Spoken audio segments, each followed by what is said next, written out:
Well, we've talked a lot of NBA basketball today. Let's move into the final topic, and that will be the NFL draft. It's what everybody's talking about. Sheuder Sanders falls all the way to the fifth round. Is it collusion, or is he just not that good at football? That was kind of the talk and the conversation, probably somewhere in between both of those. I'll give you the floor to start this conversation. What exactly do you think happened here on Sheuder Sanders and the NFL draft? Yeah, I mean, I don't think that either way, there's definitely there's something to say about both parts of this. Where when he starts like dropping all the way to day three, I think that that is more of the league trying to make a point, especially falling behind guys like Dylan Gabriel or Shuck was just an interesting draft pick by a Saints organization where we don't even know what they're doing in general.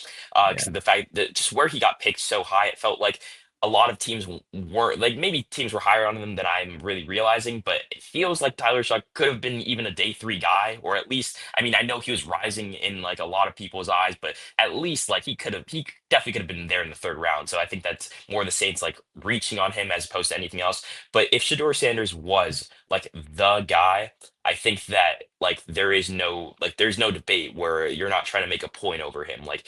I think that there are a lot of question marks in this game, and he made a lot of interesting decisions in the draft process, skipping out on throwing at the combine, just a lot of different things where he kind of you I was listening to just a lot of different reference points about this because it has been such a hot button issue.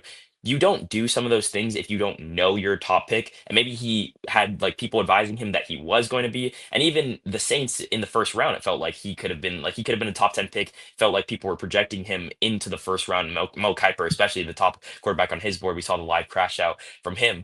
Um, but yeah, it felt like he was doing a lot of things that maybe surefire picks would have done and being maybe a little bit too cocky in some people's eyes. And I think that that like lended into as soon as he started slipping, GMs across the league were just like, hey, we're gonna we're gonna let the slide continue to happen until somebody is like, "Well, this is eventually too far." And he was the old like it was never gonna be. I know some people were raising question about marks about him maybe even going undrafted. That was never gonna happen. Like he has the talent to where he's gonna be on a roster somewhere. Like he's gonna be somewhere. But I mean, we'll see. I think he beats out Dylan Gabriel. I think he's a better quarterback than Dylan Gabriel, and we'll see how that matchup plays up in inside of like training camps and whatever. But I think it, like you said in the beginning, it's just a little bit of both, and it's a little bit unfortunate because of the fact that he had such a big draft day party, and he was even himself thinking that he would maybe go in the first round somewhere between the Giants, Steelers, and Saints, and it just didn't happen for him, which is unfortunate for the guy because besides him being a little cocky, he hasn't done anything explicitly wrong. Like there's no reason for him. Like there has been falls in the past where it can be attributed to character, like more so than anything else. And this is a little bit of the point with him, but he hasn't done anything explicitly wrong besides maybe being a little bit too boisterous, maybe being a little bit too aggressive in like his like flaunting of his watches or whatever. But I don't know. I think it's just a little bit sad to see because he definitely has his haters, but going all the way in the fifth round just felt a little bit drastic. Yeah, so there were points to this where I think my opinion started to change as the draft went on. I agree with you, and that was the main point. Definitely, I wanted to touch on was the last thing that you said. There are players that still get drafted with actual rap sheets on them. Like, I think there needs to be a bit of perspective when we say like we're hating on this kid. Not us, but like when we see people hating on this kid or saying like, oh, you know what, like it's almost like a put him in his place kind of deal, and you get that vibe, and it's definitely like, okay, like what did he do exactly? Like, Mm. I get it, rich kid, cocky and skipping out on, the combine, that feeling of entitlement, and all that. I get that, but that wasn't enough for a fifth round slide because of he was probably on most teams' boards. You thought going into it the second most talented quarterback. Where he ended up on those boards was all over the place. You could just tell some of those teams just clearly either threw him off or they had him at like fifth or sixth just because of those character concerns. But I definitely felt like that was the main thing to definitely hammer home. But yeah, after the end of the first night of the draft, I'm thinking, okay, well, the Saints maybe want to get him in the second round. I'm still thinking that that's a possibility. Or maybe the Browns were interested. And maybe that's why the Giants moved back into the first round. I was thinking, okay, the Giants did that because they knew that there was some chatter of potentially somebody going to get Jackson Dart and not Shedeur Sanders. And they're thinking, okay, who's a lot of teams had Dart second on their board ahead of Sanders. And I'm like, okay, that's why. And you can make an argument there, football wise. Maybe it's a more safe pick too. That's what you're kind of thinking. You don't deal with the character stuff, and you don't have to deal with Dion, any of that. All right, there were a few teams that agreed with that. I could see that. But then the day two went on, and Tyler Shuck was chosen, and I was like, okay, that's really unusual. That doesn't make any sense to me. Like, it really doesn't. And then, like, the Seahawks and the Browns themselves kind of also hammered home that point that he was going to continue falling. And that's when I thought, okay, these GMs and these coaches at their annual meetings and stuff, they've talked. Not in a way that they're all avoiding, but there's been enough stories, enough things that have occurred to the point where I think a lot of people share that with, their friends and everything like that. And they were all like, yeah, like this is, I think we're all in the same boat, as that this is a concern, and they make their own individual choice. And that's when I was like, yeah, this is getting crazy.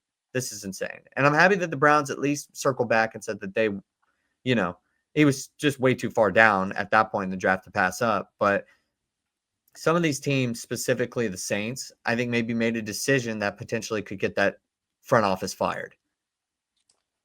Yeah, I think that I'll give a little bit of an exemption to the Seahawks specifically, just because Yeah. Milroe, I if you're think, could be good. I think he's got plenty of potential. And they just got Sam Darnold. yeah, I don't know that I even believe in Milrow that much, but just the fact that if you're gonna take a quarterback in the like, what they took Milrow in the third round, I think that for what Shedeur Sanders is, he probably is a little bit too much for a quarterback that is like not. You don't want to give Sam Darnold any. They're trying to do whatever with Sam Darnold. They gave him receivers, and they want to like. It looks like Sam Darnold is their guy. Is the point that I'm trying to make here. And Shedeur Sanders maybe shakes that up a little bit. Like it turns into questions about, is this a quarterback competition? I think you get a little bit less of that with Milrow. So I think that between the Saints, obviously the Browns ended up selecting him, but the Browns, the Steelers, and the Giants, those are the four teams where it really felt like you could make a case where they really need a quarterback, and Shedeur Sanders could maybe fit that mold. And the Saints specifically might have just like made a really big mistake. I mean, we'll see. I'm personally not that high on Shedeur just in general, but I was not that high on him as a first round quarterback. Going all the way in the fifth round, just being able to take a flyer on him. There's a lot of fourth round guys that don't pan out. There's a lot of fourth round guys that do pan out, but that can just be chalked up to, we took a shot on him. You know what I mean? Once it starts getting to the third and fourth round, it's just like there is like, it just feels like there's a set agenda here, and it's just a little bit unfortunate especially because of what he had to deal with throughout the weekend. Obviously, it starts out so high with like the draft party and everybody being there for him, and then it like the vibes just consistently start to get a little bit lower, and then the prank call and everything like that. It's just his weekend just progressively got significantly worse, and you think that is attributed to maybe Deion Sanders being his father a little bit, and everything surrounding that, which that's less on him and just his surroundings, which is unfortunate for anybody. Yeah, I honestly completely forgot about the prank call thing. But yeah, I think the NFL is going to get that figured out. I don't know what they're going to do. Maybe give each potential draft pick a burner phone or something, or some sort of like, maybe those calls to these prospects aren't going to be a thing anymore. I don't know. But they're going to figure that out, because there were too many guys who got prank called in this one too. Yeah, I think a point that I want to make about the burner phones thing is that it's like so much, like it would be so much cooler to see like a genuine reaction to getting like drafted live. I saw a point on this made on Twitter, and I think it'd be fun. I don't know if they'd actually ever consider doing this, but like those calls can be like made after the fact. You know what I mean? Like obviously everybody's celebrating. It might take a second after, so getting the logistics behind all of that figured out, but being able to see your name called like live and not really knowing would be really, really cool to see like some of the players' genuine reactions. I think would make for just like maybe a better product of like the draft, because obviously like everyone's excited and everyone's hyped up, but they know before the fact that they're going somewhere. You know what I mean? So just being able to like possibly eliminate the phone call beforehand, being able to, for like players to be able to see like a live reaction to them being picked and like their just genuine raw emotion. And then like having the phone call after where it's like welcome, that could just be a very easy solution, because like if you see it on the TV, you're being drafted. It's not a prank anymore. Yeah, yeah. Hey, it's a real thing. You know what? That's not too bad. I think the only thing, and maybe part of the reason why they moved away from it, was just simply because phones more accessible. Everybody's calling each other, all that sort of stuff. Like, you call on a mobile device, it's very easy way to get into contact with a lot of these draft guys. So, and you don't want them just waiting at every bated breath. But when they do actually hear their name called, it's probably a pretty special moment. Last thing on the Shedeur Sanders stuff. I think the overall feeling, and I think it's right, is that clearly he didn't help himself. There were major concerns that he just simply didn't address in the draft process, and he fell. But the further that he fell, the more questions ended up coming up where it was like not at all just what he did, but also what were these teams looking for, asking for, and did they potentially let some of those concerns overshadow the actual amount of talent that he does have, which may not be first round talent, but it was pretty much, I think, undoubtedly at least second round talent. And I think at the end, certain teams are going to definitely be kicking themselves if he turns out to be a great quarterback in the NFL, or at least a very decent starter in this league, specifically the Steelers, because they'll have to deal with it in their own division potentially for a while, especially if they don't get a quarterback in next year's draft.